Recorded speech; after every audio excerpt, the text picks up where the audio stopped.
classroom? Well, there's different reasons to teach sports. But one of the good reasons about teaching sports is it's very personal and it's very student-centered because you can do this with, oh, okay, so full screen it. You can do this with not only young learners, but you can do it with adults as well. And one of the things that I like to do with sports is I really like to, exactly, okay, so for students' interest, it's really motivating. And there are different things that you can teach with sports. One of the great things about sports, I remember when I was teaching, one of the best lessons I taught was actually from was the World Cup. That was one, and the Olympics. And those were two really great lessons because one thing you can do with such a huge sporting event such as the Olympics is you can bring all cultures into the classroom. So sports can be a really great way to teach about culture. You can teach, you can have students say things. For example, if you were teaching about the Olympics, what are some of the things that you would bring into the classroom with your particular students? What kind of things would you have them come up with? Or what kind of lessons would you teach surrounding the theme of the Olympics? Well, one of the things I did was I separated my students into pairs, and we happened to have a set of almanacs. And so what I did was I had them work with the almanacs and to see the statistics from year to year, and for them to just pick one sport that they really enjoy. And each pair got to talk about, the favorite sports that they, and then we talked about things, this is with my adult class, different kinds of sports that they were interested, that they followed along, and that they really enjoy. And then we talked about sports that aren't typical, that people don't play every single day. And one of the lessons that came out of that was we learned about curling. Have any of you have ever seen this? Curling, it's sort of like, it looks a little bit between bowling and hockey. It's really, really cool. But I'll show you that lesson in a little bit. But sports is a great way to teach about culture.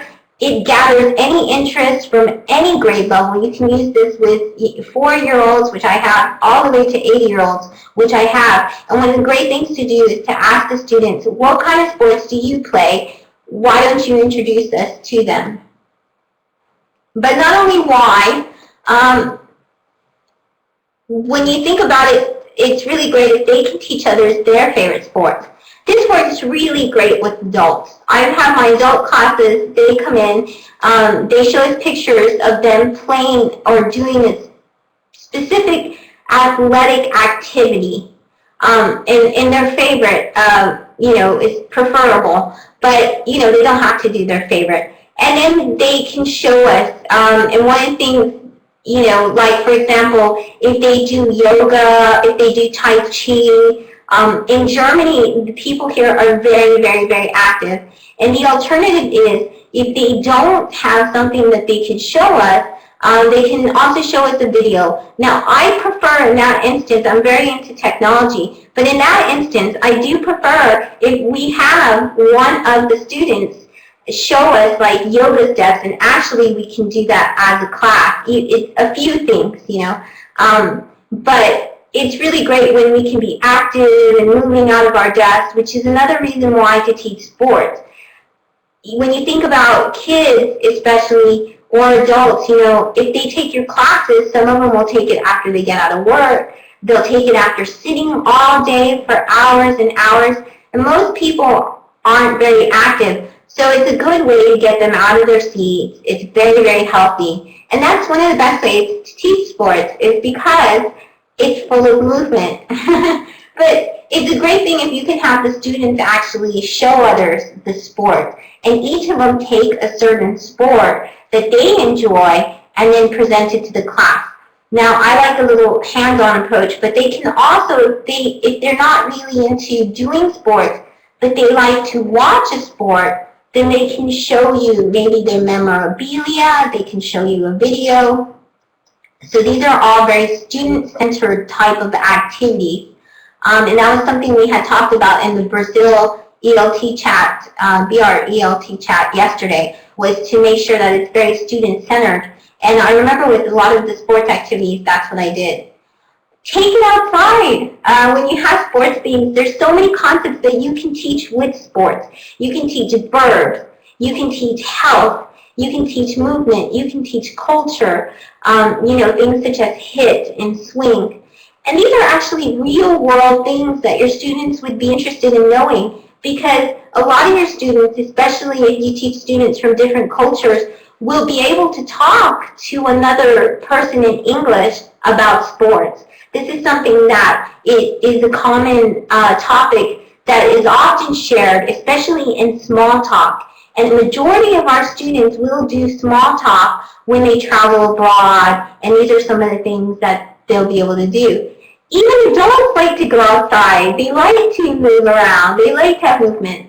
Germany in Germany, the reason I talk about Germany so much is that's where I'm based, and this is where I teach young learners to adults. And one of the things about Germany that's just so wonderful is that people are very active, and even in the jobs here, they're very active. For example, some of my students, when we talked about sports and activities and how they get exercise, because exercise was a topic under sports, so usually we'll have like a theme of sports, and we can have several different lessons every day on a different topic relating to sports, because there's so many that you can talk about. Like I said, the verbs, you talk about specific sports per country that talks about their culture and things like this.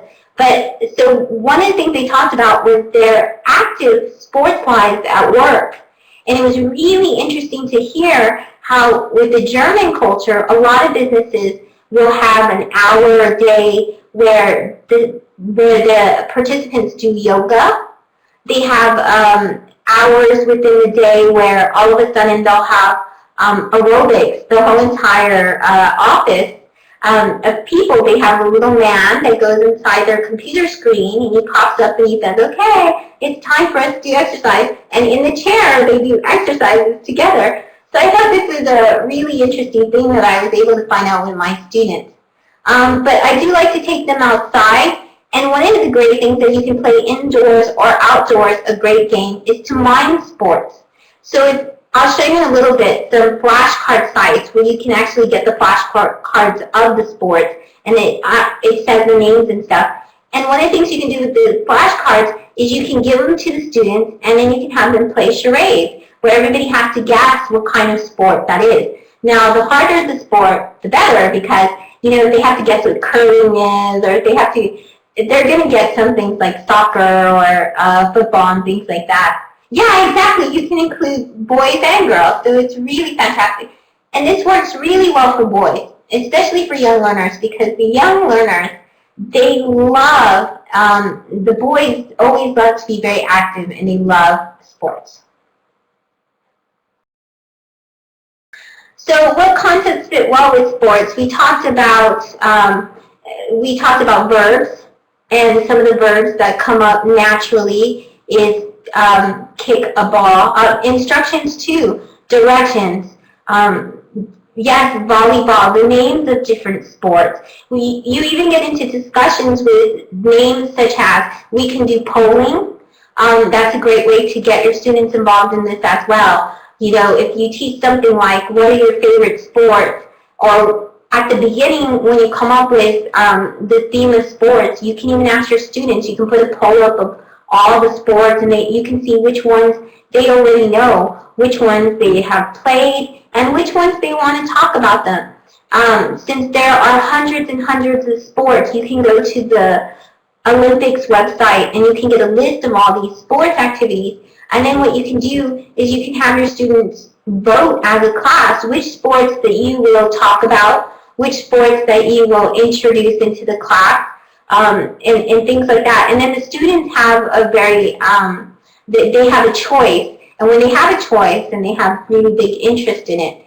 And then have them come up with things with the sports. For example, in baseball, you're going to have certain actions.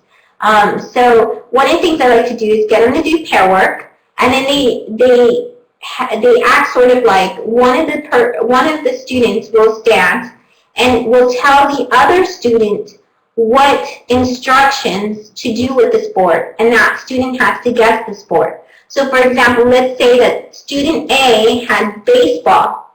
Well, then the other student, he would say, okay, to student B, swing a bat, throw a ball, and then that student would have to mime it, and then after a while would have to guess, oh, well, I'm playing baseball, okay, so that would be the game. And young learners like this a lot, where they get to guess the different things from their partner, and then they can switch.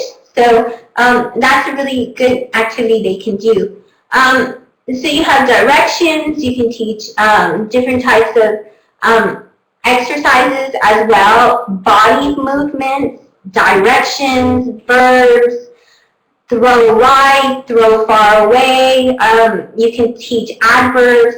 You can teach so much grammar with sports. So this is just, so many concepts fall under sports. You can teach even leisure times and pastimes and things like that. So, and even current events, because there are always great current events when it comes to sport. One of my favorite sites is the Breaking News English site by Sean Banfield. And I always find things about sports, like for example, you can find always like, yeah, you can teach body parts. Exactly, great, Bruno. You can teach clothing. What kind of clothes do you wear with sports? A cap or a hat. You know, the difference between cap and hat, or a uniform, or cleats, or socks. I mean, there's so much things. You can teach equipment. It's just endless.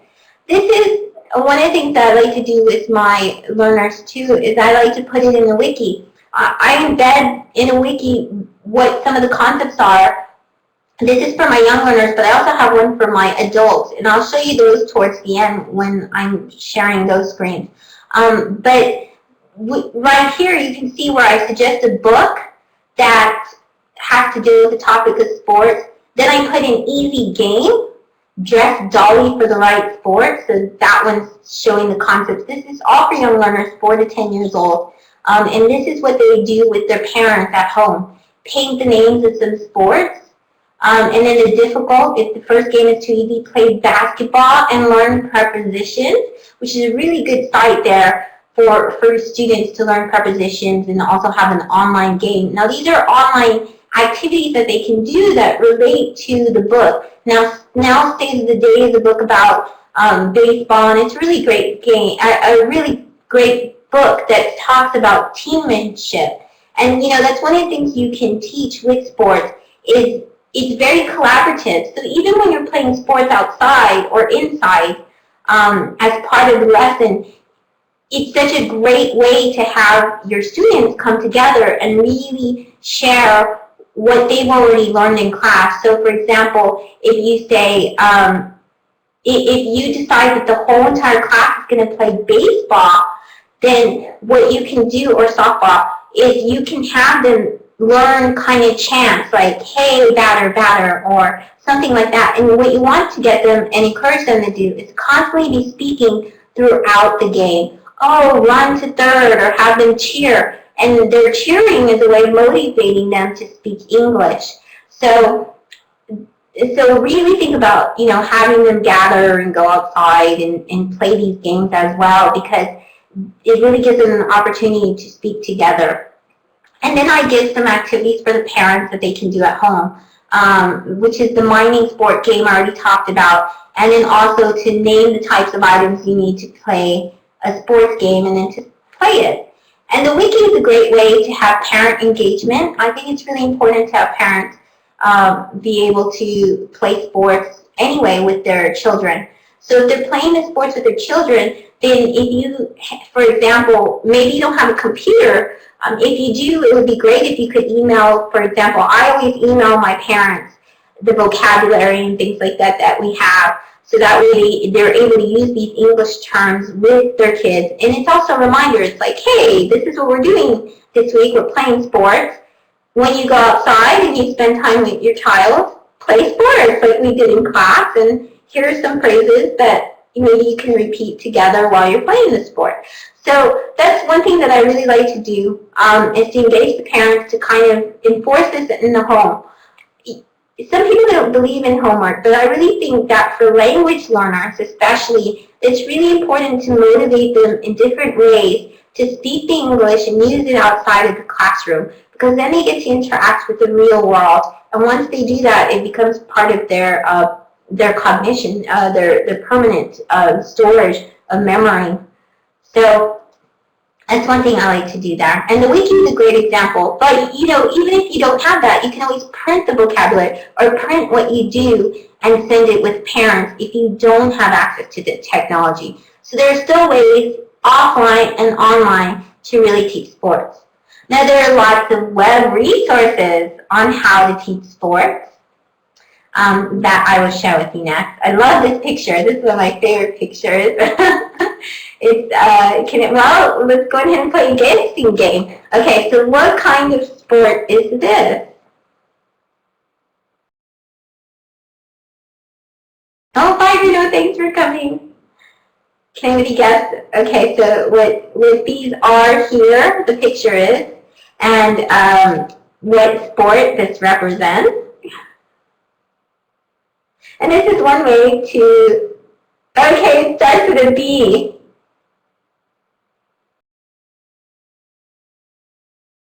Yes, great on the boxing. This is one thing you can have with your learners as well. You can always present pictures and have them guess. And it can be really funny, interesting pictures. It doesn't have to be pictures that, yeah, very good, Aubrey. It doesn't have to be pictures that, it can be pictures they find on Flickr, because Flickr has a lot of Creative Commons free pictures to use. There's ELT pics. You can use those as well, and I'll share those web resources with you in a little bit, the site. Knitting, boxing. Yeah, gloves. These are gloves, boxing gloves. And so, so these are some things that you can have as well, as you can introduce with pictures. And that's a web resource because you can find pictures online. Of course, you can always have them bring in their own pictures of maybe sporting things that they've been involved in the past. These are some of the websites that I like. So what I'm going to do right now is I'm actually going to go to the wiki and I'm going to show you some of these because we're on here. So let me go ahead and make this bigger. Hopefully you can see my computer screen. And I'd like to show you Boggle's World because Boggle's World has tons of great different types of worksheets that are associated with sports. So here you can find your sports flashcards, like I was talking about. And this one, it even has the actions, demonstrates the action in 6 sports, plus the referee's actions. You can download all of these for free. Sports creative writing, it gives every single lesson. Let me go ahead and type that really quick. You're going to see the screen really quick, but let me go ahead. This one's one of my favorite sites. Actually, you can find a lot of topics under Boggle's World. Okay, so let me put this down.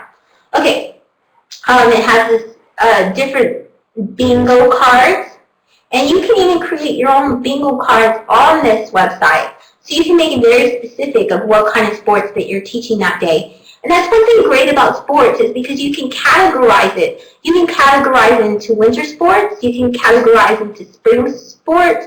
So you can have different types of sports according to the season. So it's a repetitive topic that you can talk about really a lot of times. Events. So you have the events here that they talk about. They talk about the Summer Olympics and the Winter Olympics, and they have activities and worksheets for that. You can talk about the difference between adventure sports. You can see if your class, my adults really loved when we talked about adventure sports because a lot of them do like to do adventure sports. Does anybody know what an adventure sport is? Or can name an adventure sport? And maybe you're not familiar with the term. An adventure sport is something like, for example, parachute diving. It's an extreme sport. It's often called extreme sports as well. And it's something that it has a high risk of, yes, bungee jumping, exactly. So if you can imagine, your students, each of them bringing in information about a particular, like either video.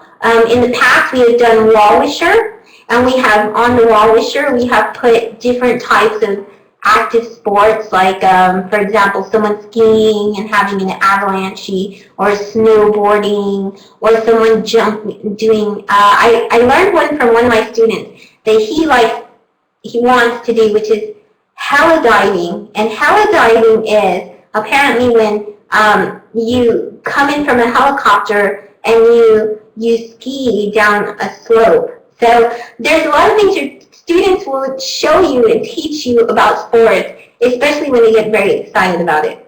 But here you have bingo, you have soccer worksheets, so you have so much to do. Crossword puzzles, word searches. So that's why I really, really love Boggles World. Another one that's really good is, let's see, you can go to this site, which is the ESL Galaxy boards. And they actually have a lot of board games here. So you can have board games. So these are just like some activities that you can do online that you can find. And these are printable. So they come out as PDFs. And once you have it as a PDF, then you can go ahead and you can print it out and make copies for your students and stuff. And it's free. So it's really fantastic to be able to have these free resources that people already prepared for you.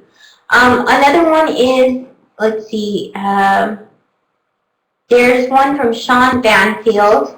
And what I do is I usually Google ESL sports during the time, and then I'm able to find different types of lessons and things like that for the students.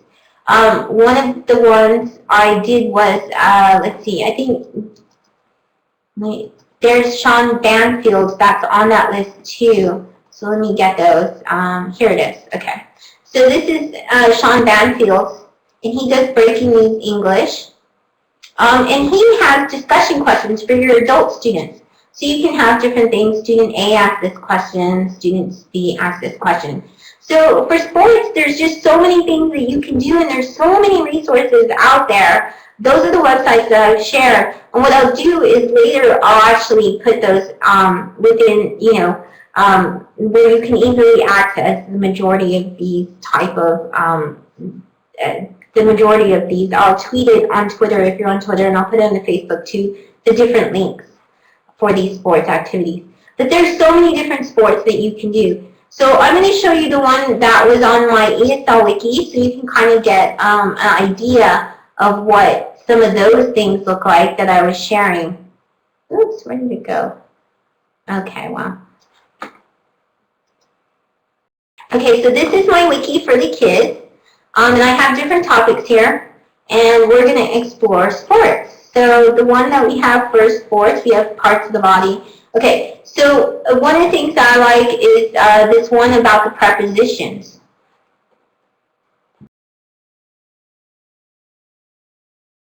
Oh, okay, thank you for sharing that resource. So this is the basketball game for kids that they can play, and this has to do with prepositions.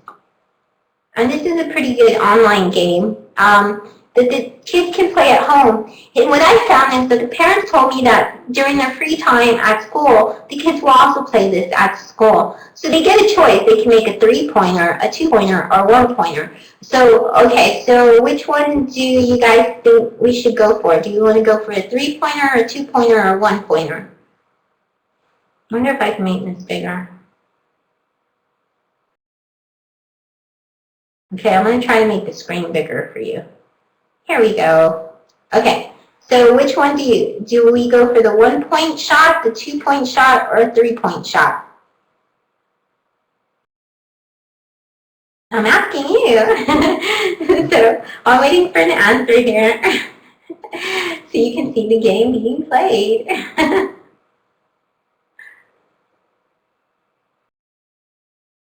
Well, I'm going to go for the 3-point shot because I'm pretty sure the kids would go for that. So here's, when you click on the point, It says, I hope we can go, it gives you a sentence, I hope we can go blank a vacation time soon. So would that be in, by, to, or on? So would it be, I hope we can go in a vacation soon?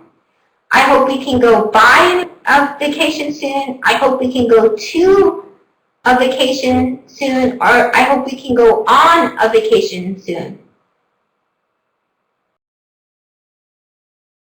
So the child has to, yeah, okay, very good. So you answered. And now we click shoot. Ta-da! We got 3 points. So we're doing really well. So you can see how this kind of game works. It's really great for teaching prepositions, but it's also a sports game that your students will like, especially the boys. And it's free, so you can find this online. Let me show you what I did with the adults, because we also did it. Let's see, JAWS English, Wiki Spaces. Oh, well, see, this one I use for class, but if you have, like, for example, you could actually make that as a class game. If you have a little Nerf ball, like if you have a little basketball thing and a little Nerf ball thing, then you can actually write that on the board, and then you can have empty the sentences or give the student different sentences. And then the student, if they guess the right preposition, then they can throw it inside the class. I mean, it's really easy. Usually I put like a trash can, and then I give them a ball. And then they can do it that way in the class. So you can actually make that into your own game at school as well, just with the supplies around. But if you have access to a computer lab, then this is a great way to have the students work together. I always like to pair students. I don't like them to be on their own when they're working on the computer, unless it's with a project. And that way, it's because that way they can talk to each other. Even if they try to talk in their L1, it's still them communicating and sharing the English. So I think, yeah, I mean, I would let the students go ahead and play the game in pairs. And they can even compete. Students like to compete sometimes. They like to get competitive, and they can see who gets the highest scores. So that's a good game to get them to do that. But one of the things I did here was this one, I actually did it with the Olympics. So I'm going to go ahead and, where's my Olympics page? Here we go, Winter Olympics. This is what I did with the wiki for them. So we talked about the Olympics. And what I thought was, okay, so I used this site called Tagoo. And the really cool thing was, with Tagoo, you can take any site there is, and it makes a Wordle out of it. But what it does is you just put the web address, and it takes all the words that are repeated within, and it makes them links. So I did that with this one site. So when they click on anything here that has to do with the Winter Olympics, they get something. So let's say they want to look up Gretzky. They click on Gretzky with the Tagoo, and it takes them to a website. And then they can usually see a video, they can read the stats, they can find information. So anything, so it's a Wordle, but all the words are links. They can click on nation, and they go to a different link. You can do that with any website. Now, I chose to do it for NBCOlympics.com, but you could do that for any sports website that there is. So that's why I really like this one. This one's called, the one that I used for that one was Tagoo. And then what they were supposed to do was, whichever one they did the tag word cloud with, they were able to go and they were able to gather information and make a presentation and talk to us about that. So let me go ahead and give you that website because it's free. And it's Wordle, except all of these become links. So it's like, it's a word cloud, but the words are links. So that's one of the websites that you can use as well.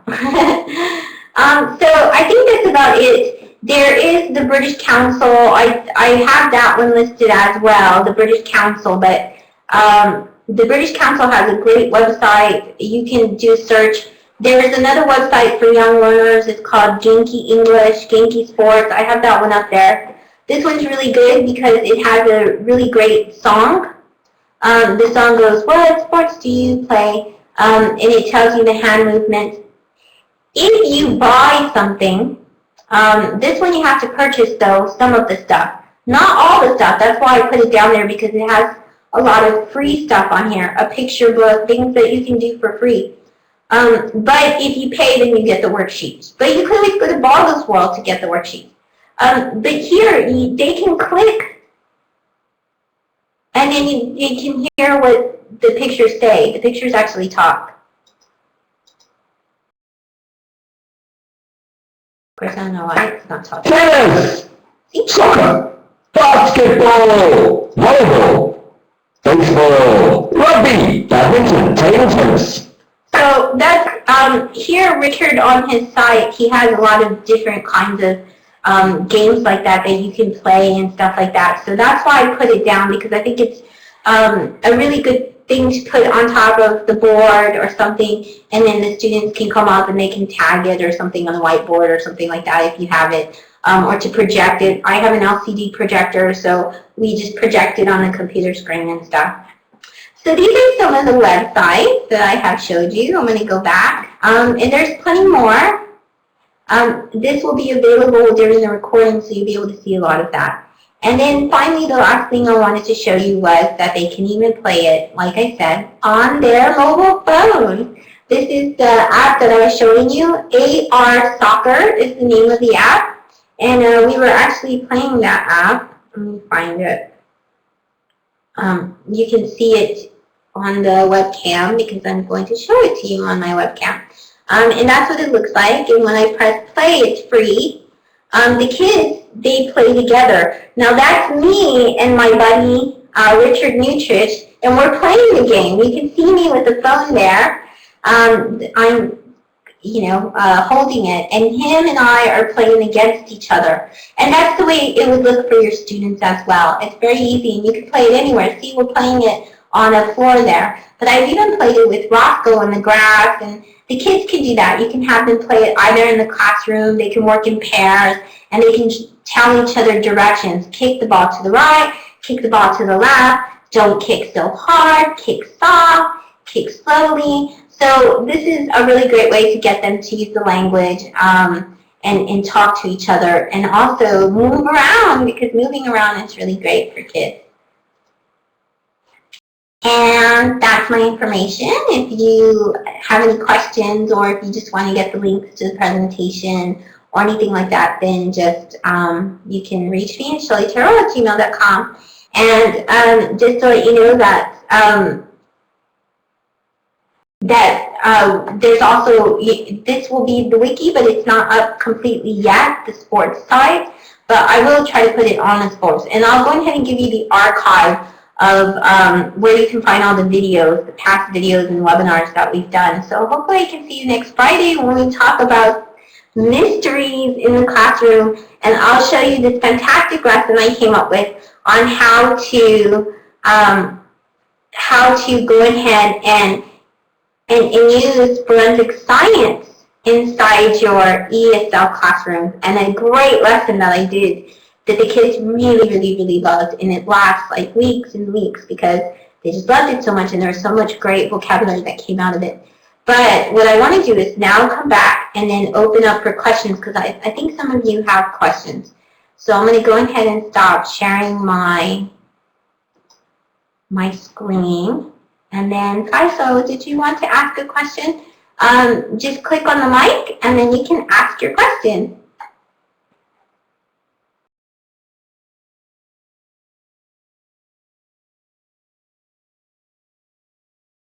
Okay, so now you should be able to, because I enabled it. So I think you can click on the voice now.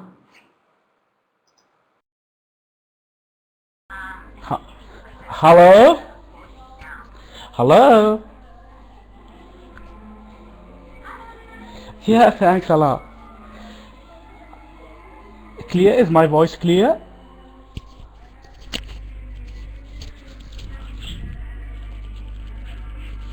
Do you? Yes, okay. Well, actually, this is a great topic that you tackle really, and and all of us know that it got the students most of their interest and need. They like this topic. They like sports topic.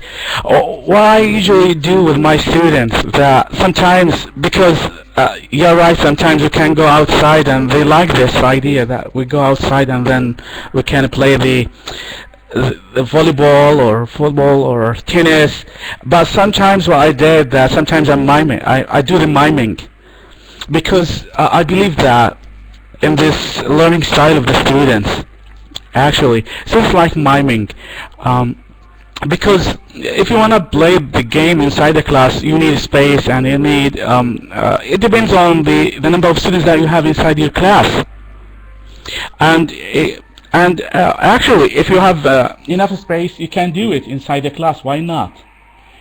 And according to really using the internet and playing the games on internet, I usually did with my students. Like I try to use word shakes or whatever, and usually I try to give the mouse to the students because if I take the mouse most of the time, so I dominate the class. We wanna move from teacher-oriented, I mean teacher-led classroom to into students orientation.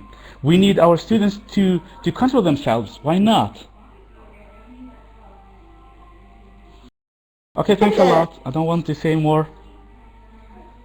Well, thank you. That was a really good point to raise, and I think you're right. And that's actually a really good point that I didn't bring up, and I'm glad that you brought that up.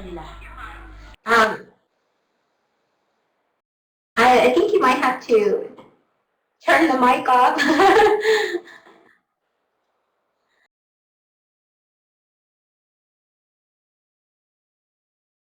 because I think it's hearing me.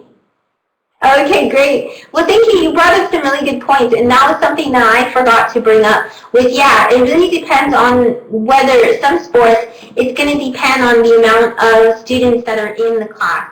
So I mean, we can't do this all the time. Obviously, it's going to depend on the numbers and stuff. But I really like what you said that it has to be student centered, and I think that's really important as well too. As long as like you said, you get the students to do it and the miming, and I think the miming works really well. I mean, it still gets them very active. It gets them to move out of their chairs. And the miming and also the direction games where the other student says, okay, swing the ball or, swing the bat, throw the ball, and they have to guess what sport it is. That works really well too. Okay, all right. Ask a question. You can ask it because it's so funny. We sometimes don't have that many participants, but the recordings are watched 1,000 times. These YouTube videos. So your questions really, really help other participants that are watching. So I really appreciate both of you asking questions. So Ola, do you want to? Yeah. Yes, I was very surprised. So yes, please ask your question because I'm sure somebody's going to want to know or want to hear about your experience. But I really think that was important what you said about it being student-centered. So thank you for saying that. Okay, how are you, Shelly? Yes, great. Hi, how are you? Hi, everyone. I have a question. I have a class of students. They are intermediate students level of English, and they are teens. And I have almost four girls, and all of them, the rest of them are boys. So how can I do like a sports activity and include all of them? And bearing in mind that in our culture, it's not like we can include boys and girls in an activity, but not, for example, a violent game like soccer or something that has physical attachment, for example, or tackling, or something that you have to take the ball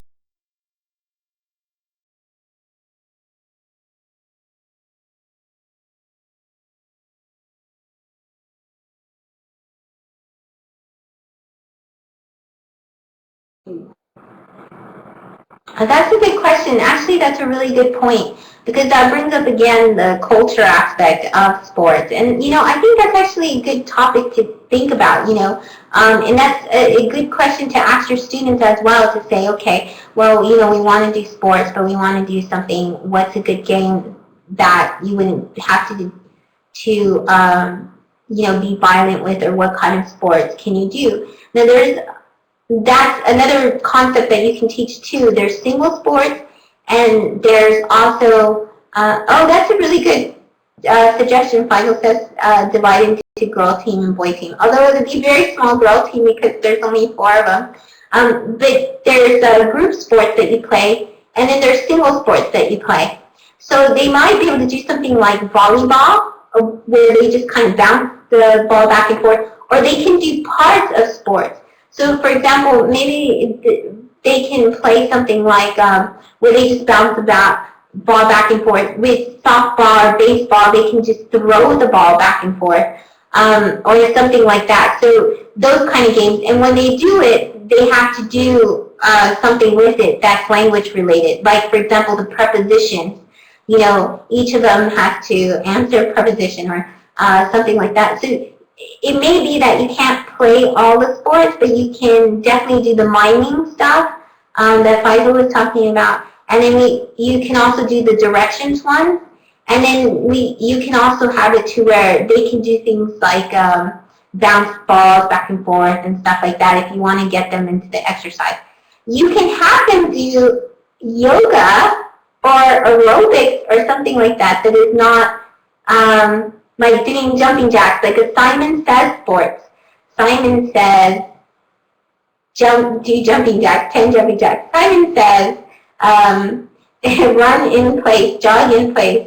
Simon says, and that really wears the kids out, so that's a good one, run in a circle. So maybe those are some ideas. Well, we start, with my learners, I get them to give the directions too. So then one of them would come in front and then they would give the directions. Yeah, they could do parts of the body. Or they could do just directions like verbs associated with sports. Like swing the bat, then they can swing a bat. Or jumping jacks is something that's exercise. So it could be active verbs and activities associated with that. But yeah, you're right. It does depend. And it depends on the type of sports that are popular in the country. And I think that's a very important point. If you want to get the sports the students are interested, so it would be whatever sport is very popular in that country. Obviously for the U.S., it's probably going to be baseball and basketball, and I know the kind of sports there. But in other regions like Canada, it'd be ice hockey, it would be skiing. In Germany, they love football, which is soccer here. And in conservative cultures, they'll have their own sports. So what kind of sports are very popular over there in your countries?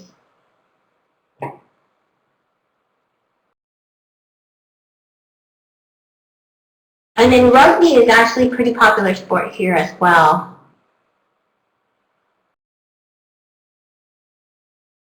Football. I found that football is actually a world sport. Most countries really love football. That's why I love teaching about the World Cup.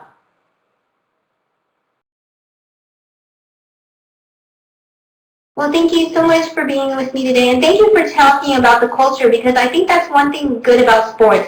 Yeah, we can teach verbs, we can teach about parts of the bodies, activities, and things like that, but one of the things that is really great about sports is you can teach a lot of culture, and it's a great, one of my favorite people in the world is that I look up to is Nelson Mandela, and it's because Nelson Mandela was smart enough to realize that sports could bring an entire nation together, and really bring them together, and also he had a great way of having this vision of how sports, soccer, would really help his country form relationships with other countries as well. So I think sports is actually something that can be very, very powerful. It's not just something that's trivial that we play with and things like that, but it's actually very good for our students. A lot of our students identify with sports figures. They identify with the kind of concept of being very proud of your country for doing very well in the event. So I think these are definitely topics that you can come up